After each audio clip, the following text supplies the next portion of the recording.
My weight problem. 22 pounds. I am broomstick. Wooden numb, I sweep through extra credit hours. My emotions are dustbin. I make them small by pushing them in corners. My body strains on rugby pitch. I watch midnight from library closing shifts. I forget food. I lean into cracks of sidewalk on the way to my next obligation. Four walls of Women's Center witness the no refuge of, you look great, Karen, like you've lost weight. I feel like shit. My tongue weakens from explaining the fucked up of that phrase as if it were a compliment, as if it were carrot-shaped reward.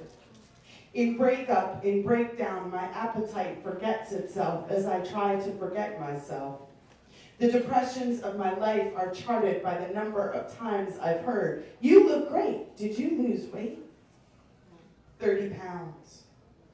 We are not little diminutive ladies in this family. We're not little old ladies, we're big old women. We are large and we are not ladylike, my grandmother says, cackling. 41 pounds. My mother has ulcers. It's hard for her to swallow and she has pain when she eats. Teams of specialists, experts, national institutes of health try to figure out why she has so many symptoms but no disease, no diagnosis. The answer isn't cancer. This is worse than cancer. At least cancer has protocols, my mom says, and as a cancer survivor, she knows. She's dropping weight at high velocity. My first visit confirms bird bones, and I take back every preteen hatred and fear of varicose veins or fattening thighs.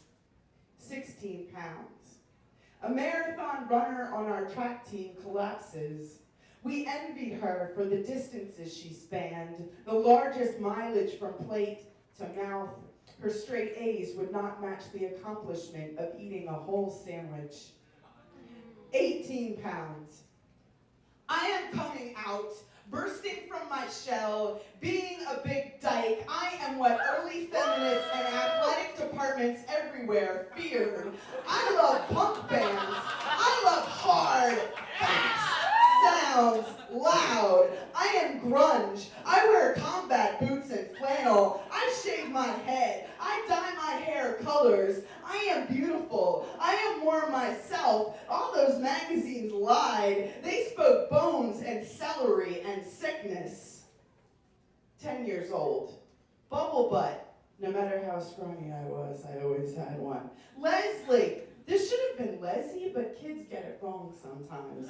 Frog face. I had big blue eyes to grow into. Frankenstein. Unfortunate incident with cutting my own bangs straight across.